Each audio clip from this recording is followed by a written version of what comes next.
My mom left me a voicemail. Just a few clipped words. You're out of the family business. Expect a call from our lawyer. I didn't argue. I just texted back, understood. No drama. Then, without a word to anyone, I sold off my 40% stake. Quietly. 2 days later, I looked down and saw 72 missed calls. My brother was practically begging me to undo it. Thanks for being here with me today. Wherever you are, I hope your day's going well. I'd really appreciate it if you dropped a comment with where you're watching from, what city or country, and what time it is there. All right, let's get into the story. It started with a simple notification on my phone, a little red number floating above the voicemail icon. It was from my mom. As soon as I saw it, that old familiar feeling crept in, the kind of tension that always seemed to tag along with her voice. Even now, living 2 states away and having built a life of my own, one she barely acknowledged, that same heaviness still hit me. I tried to keep calm, telling myself it was probably something minor, maybe about Thanksgiving plans or needing help reviewing contracts again. I hit play. Her voice came through flat and cold, none of its usual cheer, no warm greetings. Just straight to business. Caleb, she said. No, honey, no, sweetheart. That was the first blow. Your father, your brother, and I have come to a decision about the family business, she said. We're restructuring. Effective immediately. You're out. We'll be buying out your share. Expect to hear from our attorney. And that was it. The message cut off. The silence afterward was almost deafening. My apartment, usually a place of calm, suddenly felt too quiet. Before I continue, do not forget to subscribe to the channel, put likes, so let's continue. My hand shook so badly, I nearly dropped the phone. A tight, icy knot formed deep in my stomach, spreading across my chest like frost. It felt like barbed wire had wrapped itself around my ribs, squeezing with every breath. I stared blankly at the wall, at the color I'd picked out so carefully, and it all felt pointless. This business, they didn't just kick me out of a company. They tore me out of something I had bled for. Something I had poured myself into, sacrificed for, kept alive through more crises than I could count. Sure, the money mattered. My 40% was no small stake, but it was about so much more than that. It represented my roots, my history, the last shaky bridge connecting me to a family that often felt more like a corporate board than a circle of love. My grandfather built the company from scratch, a humble manufacturing business forged through hard work and trust. When he passed, he split it up. Dad got 40%, Mom got 20%, and he left me 40%. My brother Dylan was still in college back then, and Grandpa said my share was my start, my anchor, if I was willing to put in the work. And I was. Right after high school, I jumped in head first, learning the books, the systems, every inch of it. Dylan, on the other hand, went off to college to chase a business degree he rarely applied when it came to the actual business. Dad didn't care much for the day-to-day grind. Mom became the company's face, handling marketing and clients. Eventually, Dylan slithered into operations. He had the charm, sure, but he never touched the gritty parts. Inventory? Payroll? Not a chance. That all fell to me. Mom used to say, Caleb handles the numbers. Bless his heart. He doesn't really get the real business, waving me off like a well-meaning child. Dylan would laugh and chime in, yeah, Caleb is our bean counter. Keeps the lights on. And I did. I kept those lights on when the market took a nosedive. When Mom and Dylan splurged on some shiny but useless upgrade, I was the one patching the holes. My stake turned into an emergency fund. I held off on buying my first car so we could pay suppliers. I skipped overpaying student loans and rerouted my down payment savings just to keep our staff paid. I even cashed out my childhood investments, the ones I built mowing lawns and walking dogs, just so we wouldn't default on a loan. My 40% didn't feel like ownership. It felt like a vein the business kept bleeding dry, like shackles chained to every step I tried to take forward. But I stayed. I kept pouring in time, money, and energy because deep down, I still wanted their approval. I wanted them to look at me and see more than a fixer or a fallback. I wanted to matter, not just as an accountant, but as a brother, a son, a partner. That was the blind spot I never saw coming, believing family meant fairness, that hard work would eventually earn love and recognition. Every wire transfer, every sacrifice, they were silent questions. Do you see me? Do you appreciate me? Looking back now, the signs had been waving red for years.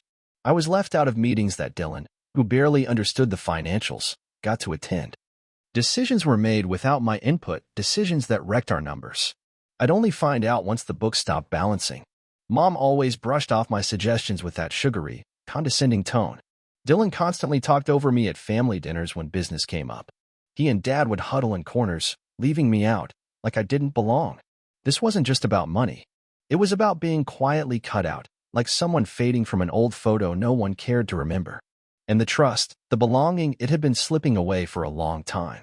I just didn't want to let go. Then came that voicemail, "You're out." The hope I'd held on to snapped. That deep, aching need to be part of something, to be seen, twisted into something hard and cold in my throat. It wasn't just painful.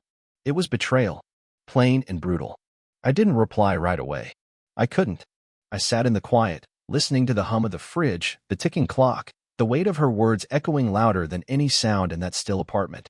It wasn't until the following day that the reality began to sink in. The initial shock wore off, and in its place came a sort of hollow, stinging confusion. What had I done wrong? Why now, after everything? 3 weeks later, I got my answer, delivered in the coldest, most detached way imaginable. I was scrolling through Facebook, mindlessly thumbing past vacation photos, birthday cakes, and baby announcements, when a post from a local business group stopped me cold.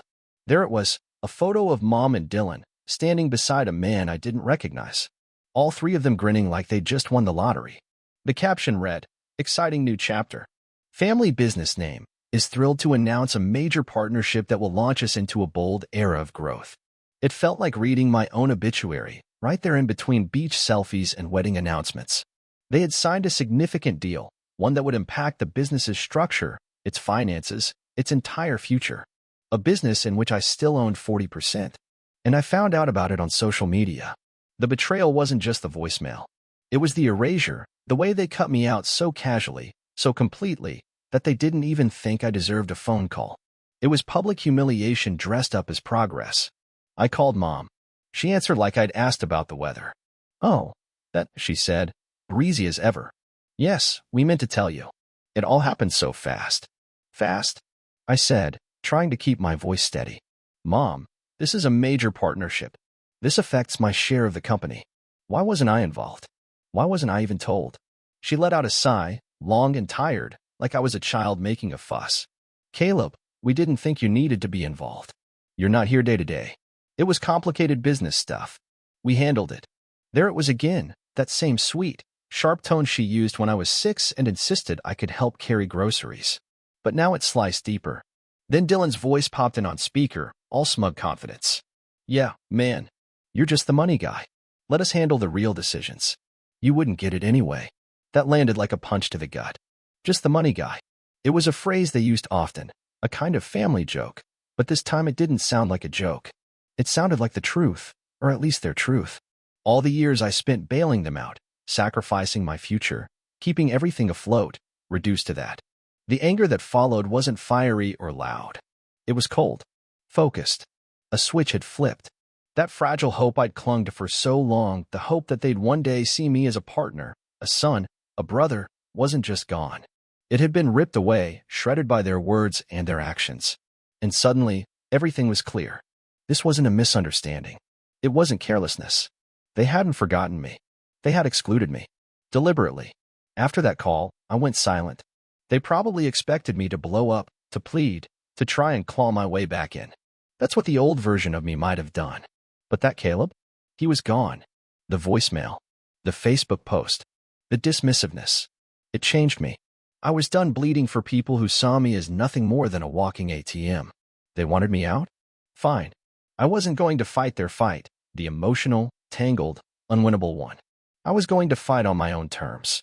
With the one thing they always underestimated, the numbers. I picked up the phone and called a lawyer. Not just any lawyer, one I'd met through a business contact a few years back. Smart. Strategic. No nonsense. I laid it all out. My 40% ownership, my role in keeping the company afloat, the partnership I wasn't told about, the voicemail cutting me out, and their vague legal threats. Then I added, almost like an afterthought, that I'd kept thorough financial records over the years. Every loan, every transfer, every time I bailed them out. That got his attention. "That's key, Caleb," he said. "Documentation changes everything." For the next several days, I became a machine. I dove into my email archives, pored over old bank statements, and dug through dusty folders in my closet. I built a timeline, tight, thorough, irrefutable, of my contributions and their dependency on me. I also reviewed every bit of company documentation I still had access to, cross-checking it against public filings, combing for anything off. That's when I noticed the cracks. Small things at first, numbers that didn't quite match up, subtle signs of financial stress. But as I looked deeper, it felt like more than sloppy bookkeeping. It felt like they were hiding something. Maybe it had been for a while. I started to suspect that this rush to bring in a new partner and shove me out wasn't just about power. It was about covering something up. Maybe it was linked to problems I'd unknowingly patched in the past. Maybe the business was more fragile than they'd let on. Once my lawyer reviewed my records, he confirmed what I was beginning to realize. I had leverage. Real leverage. They wanted to buy me out? Fine. But they wouldn't be naming the price. And they definitely wouldn't control the story. My lawyer explained that forcing a buyout involved specific legal steps, slow, messy, and full of risk for them. But me selling my stake to someone else? That was usually cleaner. And unless the company's operating agreement explicitly prohibited it, I was free to do just that. He had contacts, private investors, equity firms that specialized in picking up stakes in messy family-owned companies, especially ones with signs of financial strain. We reached out, and within days, we had interest. A private equity group came forward. Sharp. Numbers-focused. Unbothered by drama. I showed them everything, my records, my stake, my history as the silent lifeline of the company. I didn't trash my family. I just laid out the truth. Here's what I own. Here's what I contributed. Here's how they tried to quietly push me out after securing a major deal, without so much as a heads up. Here's the price they tried to force on me. My records had done more than just track money. They told a story, a quiet one, written in transactions and loan memos that hinted at financial trouble far beyond normal business turbulence. The investors' due diligence team moved fast, much faster and far more thoroughly than my family had likely ever bothered to be. They combed through the official books, of course, but they didn't stop there. They compared them against my independent records, noting every time I'd quietly plugged a hole to keep the business afloat. Suddenly, those notes I'd kept during past financial near-misses, moments I'd long filed away as family drama, took on real weight. They were more than memories. They were proof. Then came the day of the sale. I sat in a lawyer's sterile, two-white conference room. No grand confrontations. No shouting. Just paper, ink, and the sound of a pen scratching its way across the past decade of my life. It was quiet. Almost too quiet for something that meant so much. That sound, barely audible, felt louder than every argument we'd ever had. It marked the end of it all. I sold my 40% stake. It didn't feel like victory. Not exactly. It felt heavy. A cocktail of grief for the dream I'd clung to, fear for what might come next, and a kind of grim satisfaction that I'd taken control of the ending. I hadn't just accepted their decision, I'd rewritten the terms. No fight. No begging. Just a quiet, irreversible move. Once the documents were signed and the money secured in an escrow account my lawyer managed, I replied to Mom's old voicemail with a single-word email. Understood. One word, but it said everything. Then I waited. The next 48 hours dragged like molasses. Every phone buzz felt like a gunshot. I knew the investor team would be reaching out to Mom and Dylan, informing them of the change. I knew they'd be taking their seat at the table and shining a light on everything my family had worked so hard to keep in the dark. I tried to stay busy, but I kept checking my phone like a nervous gambler watching the roulette wheel spin. Then it hit. The morning of the second day, the storm arrived in full force. My phone wouldn't stop buzzing. Missed calls. Dozens. Mom. Dylan. The business line. Numbers I didn't recognize. Text after text flooded in, starting confused, then frantic, then angry, and finally, desperate. I let it go on for a while before answering. Dylan's voice came through the line, sounding completely unlike himself, thin, brittle, panic-stricken. Caleb, what did you do? You have to fix this. Please. Just undo it. Undo what, Dylan? I asked, my voice calm. Almost unnaturally so. The sale. This investor, they froze everything. They're asking for all the books. They said they found things. There it was. Their panic confirmed what I had only suspected. The investors' team had done what I hoped they would. Armed with my documentation and their own forensic instincts, they had unearthed the full extent of the financial rot. And it wasn't just sloppy management. It was serious. Serious enough to halt operations. Serious enough to demand a full audit. My departure had triggered a reckoning. What they thought was me backing down was, in fact, Me lighting a fuse they didn't even know existed. I let the silence sit before repeating, problems. I let the word hang there. That's their right, Dylan, I finally said. They own 40% now, just like I used to. He was fumbling now, losing the thread. But Mom said you were out. We were going to buy you out. I stayed steady, calm. You told me I was out, I said slowly. You said you didn't need me. You said I was just the money guy, and you handled the real decisions. I used their words, line by line, letting each one land like a gavel. I took you at your word. I'm out. Now the new partner's handling the real decisions. His panic cracked into anger, but I didn't give him the satisfaction. I ended the call. The texts and calls didn't stop right away, but I stopped answering. My lawyer handled the rest. Clinical, professional, cold. Mom and Dylan were in full tailspin. First blaming the investors, then blaming me, then trying guilt, anything to pull me back in, to make me fix what they'd broken. But it was too late. The leverage was gone. I wasn't a pawn anymore. I was out of the game, and they were losing. The investor now had not only a massive stake, but also a mountain of evidence showing years of mismanagement. Lawsuits were suddenly very real possibilities. Bankruptcy was on the table. Their worst nightmare wasn't me leaving. It was me leaving prepared. And as the days passed and the lawyers dug deeper, the truth came spilling out. The damage wasn't recent. It was layered, long-standing, built over years of questionable choices and hidden debt. Some of it, maybe most of it, had been bandaged with my money. Money I'd handed over out of loyalty, out of love, out of sheer desperation to keep the dream alive. They'd used me like duct tape to hold together a crumbling structure. The partnership deal? That had been a last-ditch effort to keep the walls from collapsing. But they hadn't told the full story. The new investor had walked into what they thought was a stable business.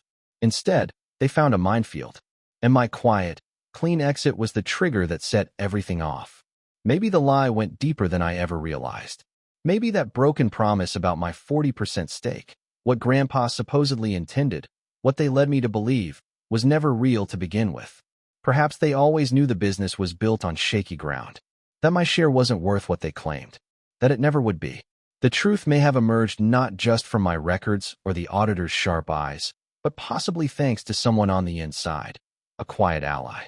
Maybe an employee who'd had enough of Mom and Dylan's double dealing, or someone who remembered how I used to show up, do the work, hold things together. Someone who decided the truth was overdue. It didn't make the fallout any easier. The ripple effect hit hard. Some family members bought the story they were spinning, that I was the cold, greedy son who turned his back when they needed me most. Others, especially the ones who had seen me quietly sacrifice for years or heard the rumors of mismanagement, responded with quiet nods, hesitant support, or silence. Not siding with me, not against me, just stepping away. And in that silence, the truth of who was really in my corner began to take shape. My lawyer, professional to the bone, also showed real human concern. Friends outside the family, people who knew me beyond the business, reminded me I wasn't crazy. I wasn't cruel. They validated the years of exhaustion, the slow betrayal, and the strength it took to finally walk. They reminded me that family isn't just blood. It's built on respect, on honesty, on care. That became my new definition. Healing didn't come all at once. The adrenaline drained away, and what remained was raw grief. Not just for the loss of a business, but for the loss of an illusion, the family I had tried so hard to believe in. I had to mourn that idea, that hope, like a death. Some days I was angry. Other days, I questioned everything. But then I'd remember the voicemail, that Facebook photo, Dylan's dismissive words. The evidence, cold and clear. They made the choice. I just finally stopped pretending I hadn't noticed. And that's what I came to understand. That sometimes the bravest thing isn't fighting harder for a seat at the table. It's realizing you were never welcome there in the first place. And leaving, not in rage, but in quiet resolve. I set new rules for myself. Calls only if scheduled. No discussions about the business or the past. Everything went through my lawyer. It felt harsh at first, especially with Mom, but necessary, vital, because I finally understood the relationship I longed for wasn't possible, not the way I wanted it, and I had to stop bleeding myself dry chasing it. The lessons are carved deep now. Boundaries aren't cruel, they're survival. There's a world of difference between obligation and real love, and walking away isn't weakness. It's self-respect in action. Being just the money guy, that label they tossed at me like an insult, it turned out to be my superpower. It gave me the tools, the clarity, and the leverage to protect myself and shine a light on the truth they worked so hard to bury. Yes, I lost a business, and maybe the version of family I hoped for. But I gained something else, something far more important. I found freedom. I found peace. I found out who I really am and who's truly with me, not just when I'm useful, but when I'm simply me. The scars are still there. They always will be. But they remind me of what I survived, what I chose.